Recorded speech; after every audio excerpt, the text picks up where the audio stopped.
Rome didn't fall in a day. It fell coin by coin. Every time the Roman Empire needed more soldiers, more bread, more circuses, they did the same thing. They melted down their silver coins and mixed in cheaper metals. The coins looked the same, but they were worth less. And eventually they were worth nothing. The United States is doing the exact same thing right now. Since 1971, when Nixon severed the dollar from gold, the US has printed more money than every civilization in human history combined. And here's what should terrify you. Every empire that debased its currency collapsed. Every single one. No exceptions. No bailouts. No miraculous recoveries. The pattern is always the same. Print, inflate, deny, collapse. Today, I'm going to walk you through that pattern step by step. And by the end of this video, you'll understand exactly where we are on that timeline. The question isn't whether this ends badly. The question is when. The Roman playbook. Let's start where every honest economist should start, with Rome.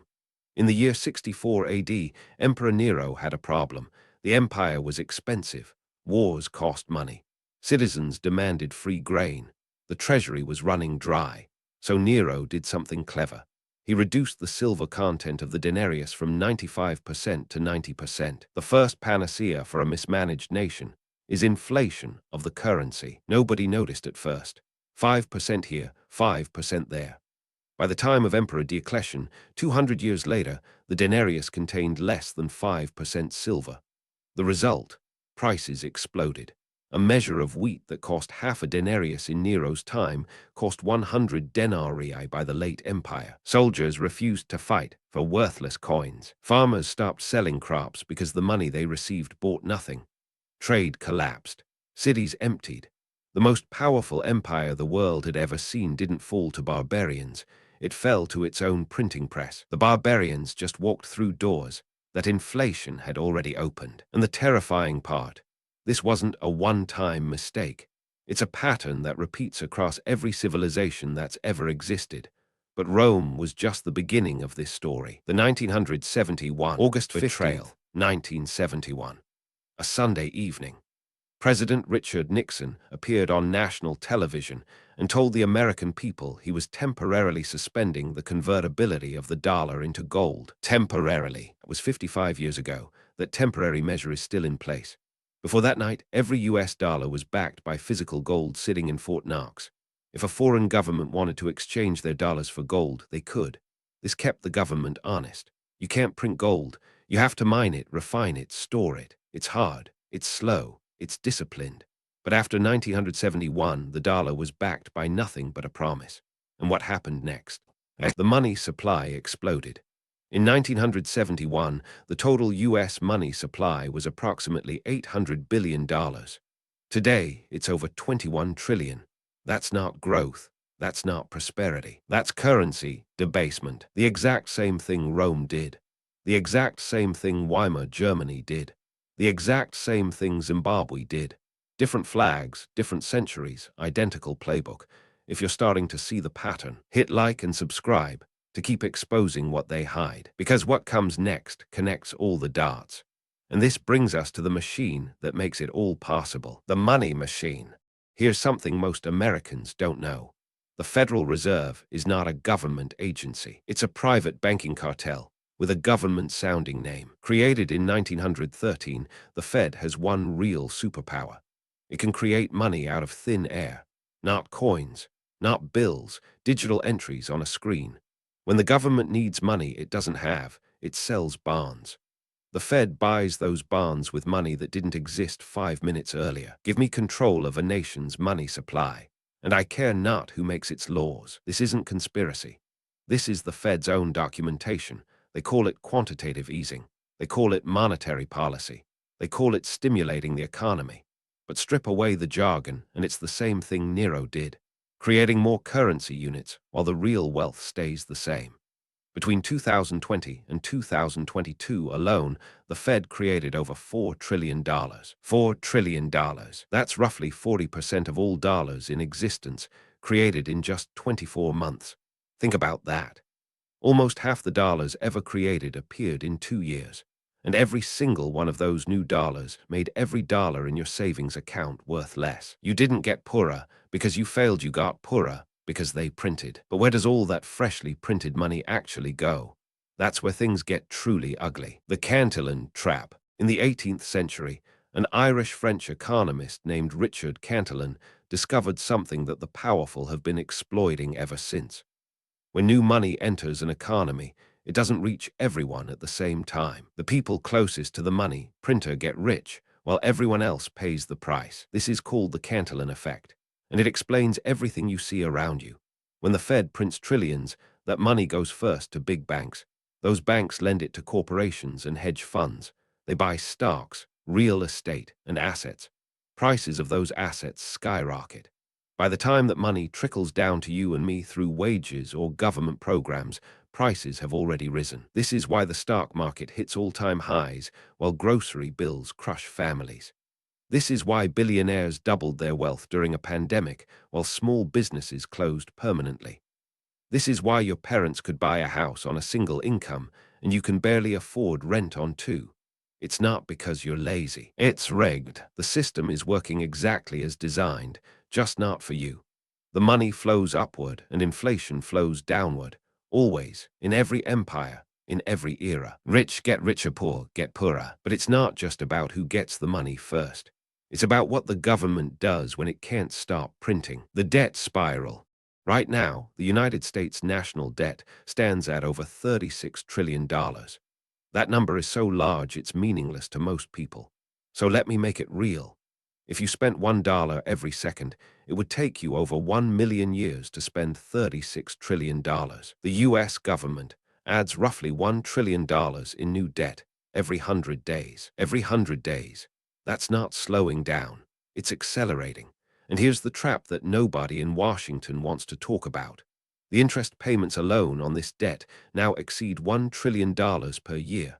That's more than the entire defense budget, more than Medicare.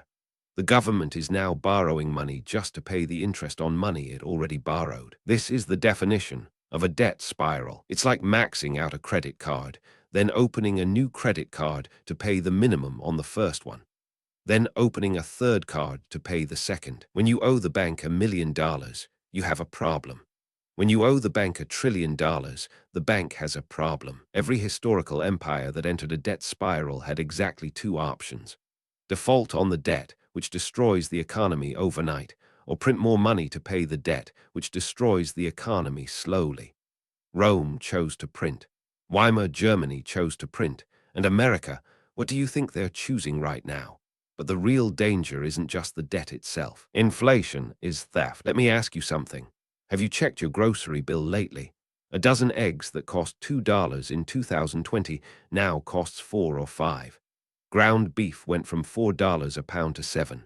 A basic meal at a fast food restaurant costs $15.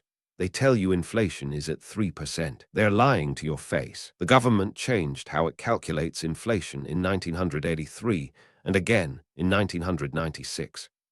Each time, the new formula produced lower numbers.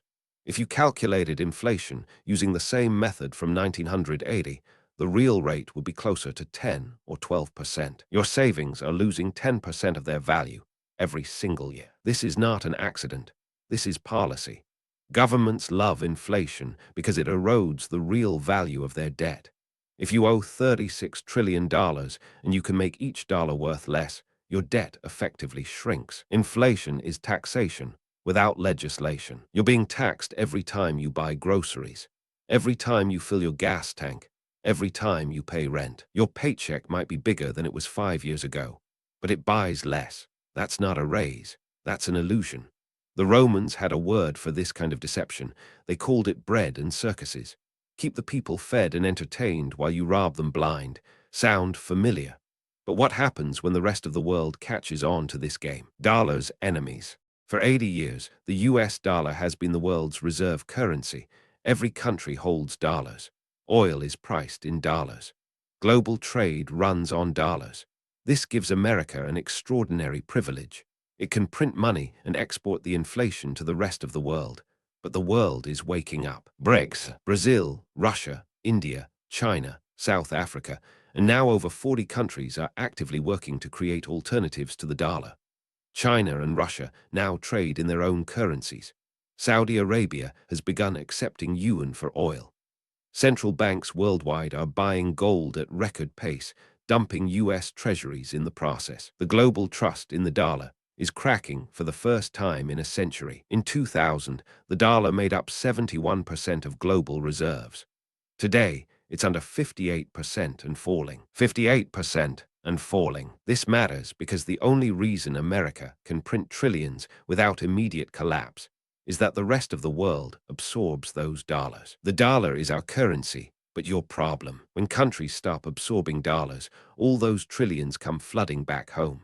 And when that happens, the inflation Americans have been exporting for decades arrives on their doorstep all at once. Rome's currency was only accepted within the empire. When the empire shrank, the worthless coins had nowhere to go.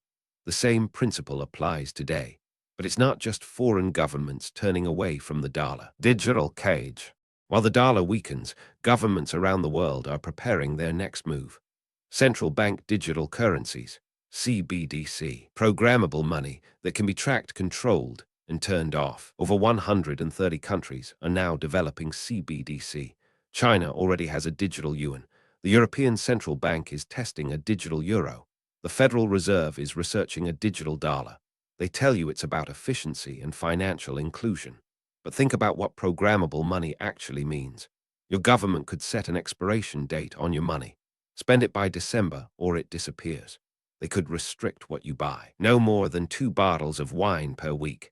No purchases from businesses they don't approve of. Total financial surveillance. They could freeze your accounts instantly if you attend a protest, donate to the wrong cause, or post the wrong opinion online. Cash is freedom because cash is anonymous. And that is exactly why they want to eliminate it. This is the end game of currency debasement. First, they destroy the value of your physical money. Then, they offer a digital replacement that gives them total control. Rome couldn't have dreamed of this level of power. The transition from printed money to digital money is not an upgrade, it is a trap. And here's where the pattern becomes undeniable. The pattern repeats. Let me lay it out for you. The pattern of empire collapse through currency debasement. It's happened at least a dozen times in recorded history, and it always follows the same stages. 1. A powerful nation overspends on military and welfare. 2. Taxes can't cover the spending, so they debase the currency. 3. Prices rise, and the middle class gets crushed. 4. Trust in the currency erodes domestically and abroad. 5. The empire fragments and collapses. Rome, 3rd century AD, currency debased. Empire split in two, eventually fell. Spain, 16th century, flooded with New World gold, hyperinflation, lost global dominance within a generation. France, 18th century, printed assignats backed by seized church land. Result, economic collapse and revolution. Weimar Germany, 1923, printed marks to pay war debts. A loaf of bread cost 2 trillion marks. The political chaos that followed gave rise to the darkest chapter in modern history. Zimbabwe, 2008, printed dollars to fund government spending. $100 trillion bills couldn't buy a loaf of bread. Those who cannot remember the past are condemned to repeat it. The United States is currently at stage 3, prices rising, middle class shrinking, and the money printer running at full speed. The question is not if this pattern completes. The question is how long stage 3 lasts before stage 4 becomes undeniable. But knowing the pattern is only useful if you understand what comes next. What comes next? So what happens next? Based on every historical precedent, the most likely sequence is this. The government will continue printing. They have no choice. The debt is too large to repay honestly. Interest payments will consume an ever larger share of the budget. Social programs will be cut or funded with freshly printed money. Inflation will remain stubbornly high, regardless of what official statistics claim. The purchasing power of the dollar will continue to evaporate year after year. The dollar's global reserve status will continue to erode as BRICS nations build alternatives. At some point, a tipping point arrives, a moment when confidence breaks, when the world collectively decides the emperor has no clothes. Collapse. But here's what they don't tell you. Every collapse in history also created enormous opportunity for those who saw it coming. The people who understood what Rome was doing moved their wealth into land, precious metals, and real assets. The people who understood Weimar bought real estate for pennies. Knowledge is the ultimate currency. The fact that you're watching this video right now means you're ahead of 99% of the population.